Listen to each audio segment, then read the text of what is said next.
warahmatullahi wabarakatuh.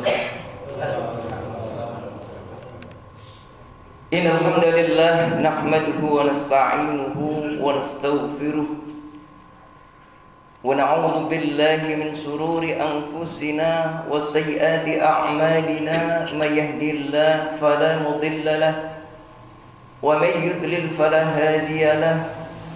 Asyhadu an la ilaha illallah wahdahu la syarika lah wa asyhadu anna Muhammadan abduhu wa rasuluh la nabiyya ba'dah. Allahumma salli wa sallim wa barik ala Muhammad wa ala alihi wa ashabihi wa man tabi'ahum bi ihsan ila yaumiddin. Amma ba'd. Qala Allah Ta'ala fi kitabihil karim, a'udzu billahi minasy syaithanir rajim. Ya ayyuhalladzina amanu taqullaha haqqa tuqatih wa la tamutunna illa wa antum muslimun. Ma'asyiral muslimin, jamaah salat subuh yang dirahmati Allah Subhanahu wa taala. Alhamdulillah, kita bersyukur kepada Allah Subhanahu wa taala sampai saat ini kita masih bisa melaksanakan sholat subuh dengan berjamaah. Sekaligus pada hari ini kita sedang menjalankan ibadah puasa Ramadan. Mudah-mudahan amalan kita diterima oleh Allah sebagai amalan soleh makbulah. Amin ya rabbal alamin. Salawat dan salam semoga senantiasa Allah limpahkan kepada uswah kita Rasulullah Muhammad sallallahu alaihi wasallam, keluarganya, para sahabatnya, para tabi'in, para tabi'in dan juga kepada siapa saja yang istiqomah dalam melaksanakan sunnah-sunnahnya. Mudah-mudahan kita diakui sebagai umatnya, berhak menerima syafaat di yaumil qiyamah. Amin ya rabbal alamin. Bapak Ibu hadirin sekalian, jamaah salat subuh yang dirahmati Allah Subhanahu wa taala. Kita lanjutkan kembali kajian kitab, yakni adalah Amalun Yasir wa Ajrun Kabir.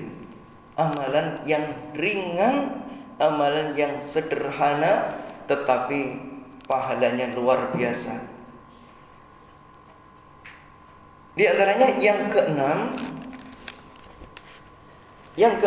adalah adzikru ba'dal adzan, adalah berzikir atau mengucapkan doa setelah selesai azan.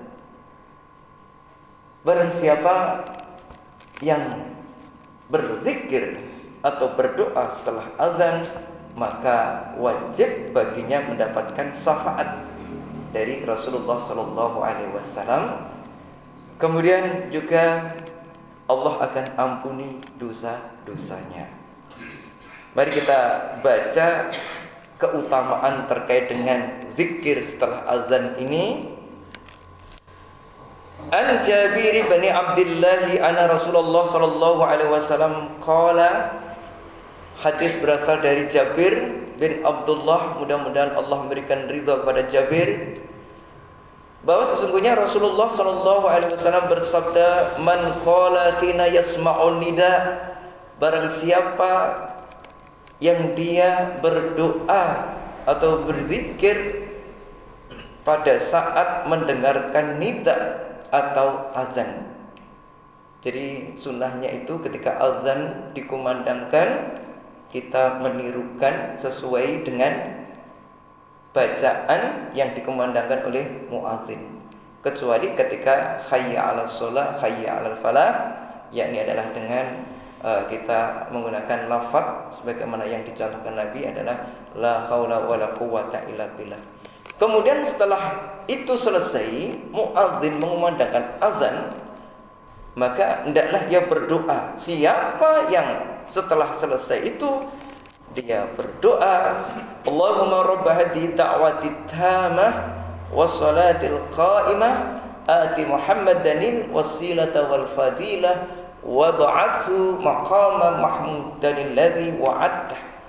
Siapa yang berdoa seperti itu, halat lahu syafaati yaumal qiyamah, maka dia itu adalah halal baginya untuk mendapatkan syafaatku, mendapatkan pertolonganku dari Rasulullah, tentunya dengan seizin Allah Subhanahu wa taala pada hari kiamat. Jadi kalau kita ingin di hari kiamat nanti kita mendapatkan syafaat dari Nabi, jangan kita lengah ketika azan. Ketika azan kita gunakan untuk ngobrol, maka kita tidak akan mendapatkan keutamaan seperti itu. Ini hadisnya adalah rawahul Bukhari, hadis diriwayatkan oleh Imam Al-Bukhari. Kemudian hadis berikutnya, wa an Sa'id bin Abi Waqqas an Rasulullah sallallahu alaihi wasallam. Hadis berasal dari Sa'id bin Abi Waqqas dari Rasulullah sallallahu alaihi wasallam. Beliau bersabda, "Man qala hina yasma'ul muadzin." Siapa yang dia berdoa selesai ya muadzin azan. Jadi bisa juga dengan menggunakan ini atau dengan kedua-duanya. Doanya bagaimana selesai?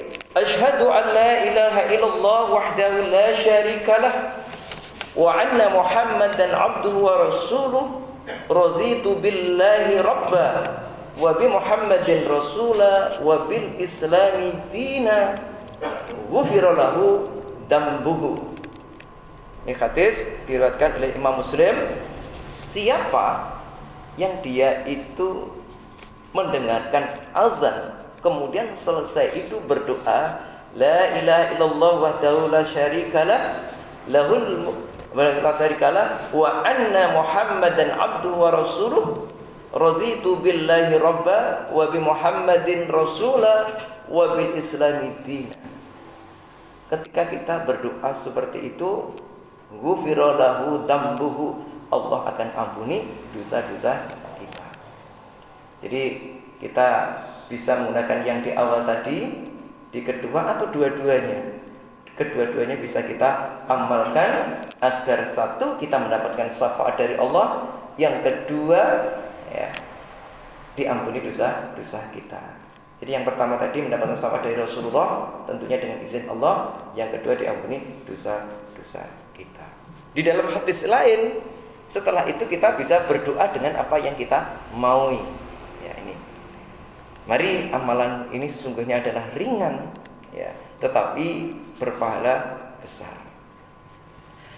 Kemudian hadis yang ketujuh di dalam kitab Amalun Yasir wa Ajrun Kabir tentang dahsyatnya pahala orang yang mendatangi masjid. Ya. Apa keutamaannya? Fadlu man ghada ilal masjid. Bab tentang keutamaan orang yang berpagi-pagi mendatangi masjid. Maksudnya di dalam kitab Tadribus Riyadhus Shalihin yang dimaksud dengan kata-kata bil ghadwi ini adalah dia itu melaksanakan ibadah di masjid, terutama melaksanakan sholat 5 waktu, apakah di pagi hari, sore hari, dan seterusnya. Orang yang membiasakan seperti itu akan mendapatkan keutamaannya. Wa an Abi Hurairah, ani Nabi sallallahu alaihi wasallam qala. Hadis berasal dari Abu Hurairah dari Nabi sallallahu alaihi wasallam. Rasulullah bersabda, ini di dalam satu hadis. Hadisnya adalah diriwayatkan oleh Bukhari dan Muslim. Man ghada ilal masjid warraha a'adallahu lahu nuzulahu minal jannati kullama ghada aw raha. Ya. Barang siapa yang dia itu berpagi-pagi ke masjid, ya, atau di dalam hadis lain bersore hari, tetapi maknanya itu adalah membiasakan diri pergi ke masjid, maka Allah akan sediakan istana, Allah akan sediakan rumah di surga. Sehingga orang yang melaksanakan ini sama halnya dia itu sudah membangun rumah atau istana di surga. Kullama ghada aw raha, setiap kali ia berpagi atau bersore hari mendatangi masjid. Ini keutamaan yang luar biasa sekali ketika kita membiasakan hadir di masjid. Pasti ketika kita tahu terkait dengan hadis ini, maka motivasi kita akan semakin kuat kecuali ketika kita pada saat tertentu, ketika kita uzur. Uzurnya apa? Misalkan sakit.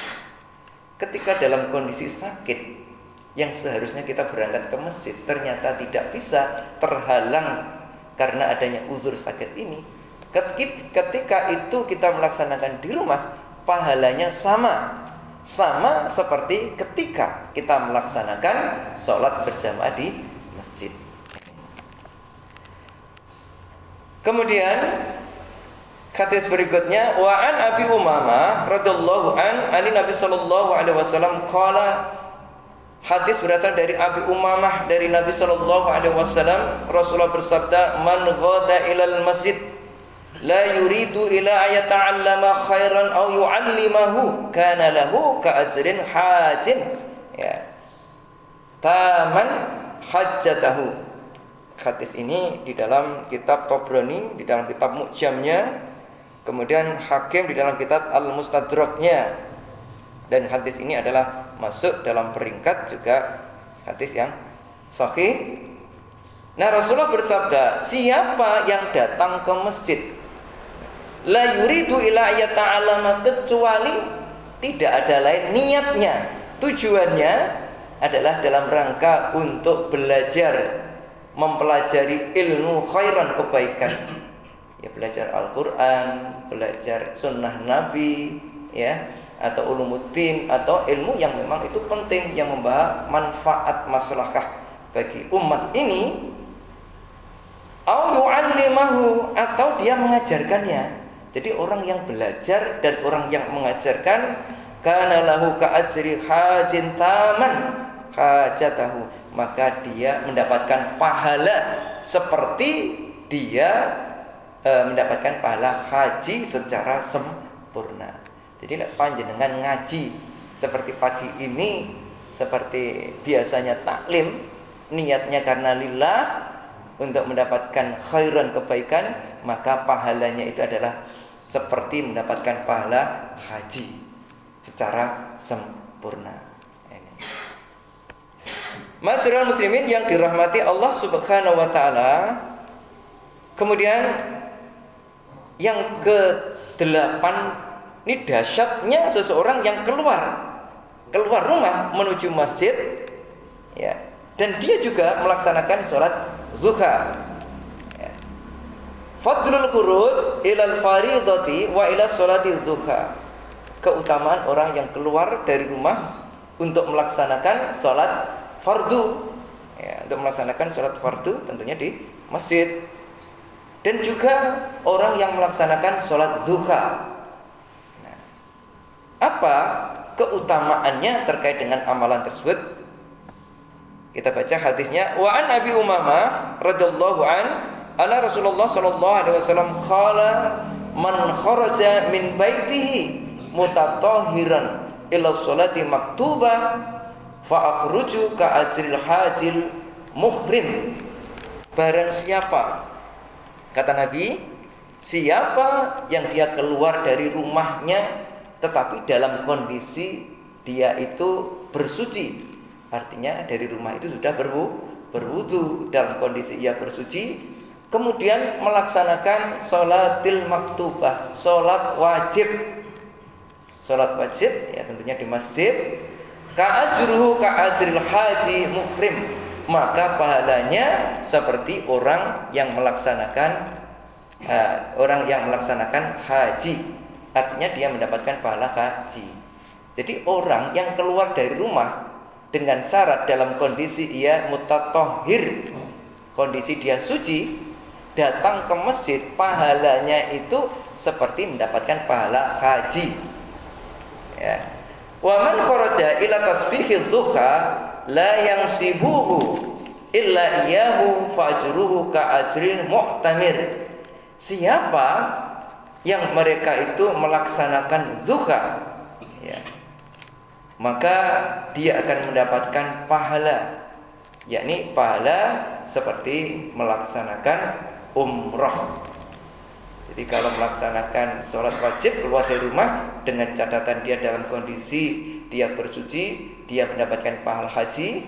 Orang yang melaksanakan sholat duha maka dia mendapatkan pahala, yakni pahala umrah ini. Makanya Bapak Ibu sekalian yang dirahmati Allah Subhanahu wa taala, di waktu-waktu 10 hari akhir ini kata Rasulullah, ya, Rasulullah kalau di 10 hari akhir ini menurut riwayat dari Ibu Aisyah, syadda mi'zaruhu, dia itu kencangkan yang namanya sarungnya. Maksudnya apa? Di dalam kitab syarah yang dimaksud itu adalah dia menjauhi istrinya, tapi apa? Fokus dalam rangka beribadah. Jadi iqbalul ibadah, menghadapkan pada Allah untuk beribadah secara umum. Kemudian wa ahyahu lailah, kemudian menghidup-hidupkan malamnya untuk ibadah, untuk iktikaf, ya. Kemudian qiyamul Ramadannya juga lebih ditinggikan lagi, artinya lebih banyak lagi, lebih panjang bacaannya. Kemudian wa iqadha ahlahu, ia bangunkan keluarganya, istri-istrinya dibangunkan, anaknya dibangunkan. Ayo sama-sama kita menghadap Allah, mendekatkan diri kepada Allah di 10 hari akhir. Demikian Bapak Ibu sekalian yang dirahmati Allah. Yang terakhir itu, tolong ketika jamaah ini bisa dimanfaatkan untuk melakukan sholat isyraq. Karena siapa yang melaksanakan sholat berjamaah, ya, sholal ghada bi jama'atin, siapa yang sholat subuh, ghada subuh dengan cara jamaah, summa yadhkurullah, kemudian berzikir kepada Allah.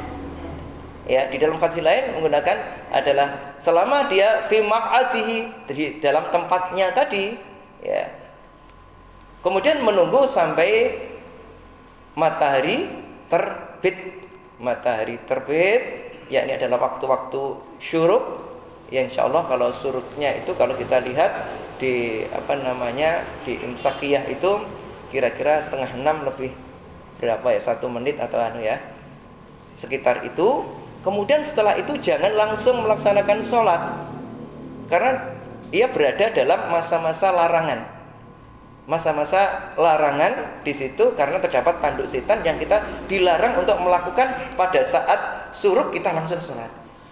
Para ulama menjelaskan, menanti satu ujung tombak agak bergeser, kira-kira para ulama mengatakan 15 menitan. Kita tunggu sejenak, baru rakaatain, laksanakan sholat isyraq 2 rakaat. Orang yang melaksanakan seperti itu maka pahalanya bagaikan mendapatkan pahala haji dan umrah tamah. Rasul mengatakan sempurna. Jadi sekali lagi, jangan ketika waktu kita syuruk langsung sholat, karena itu kita berada pada waktu larangan. Kita tunggu sejenak 15 menit, kemudian baru kita laksanakan. Demikian Bapak Ibu sekalian yang dirahmati Allah. Nanti kita lanjutkan terkait dengan keutamaan yang lain terkait dengan masalah sholat tobat. Bagaimana sholat tobat itu, ya, apakah itu dalilnya sahih atau tidak? Karena di putusan tarjih mengatakan dalilnya itu adalah bermasalah, sehingga kenapa tarjih tidak memasukkan di dalam putusannya terkait dengan masalah sholat tobat. Nasrun minallah wa fathun qarib wa basyiril mu'minin. Subhanakallahumma wa bihamdika asyhadu an la ilaha illa anta astaghfiruka wa atubu ilaik. Walhamdulillahirabbil alamin. Assalamualaikum warahmatullahi wabarakatuh.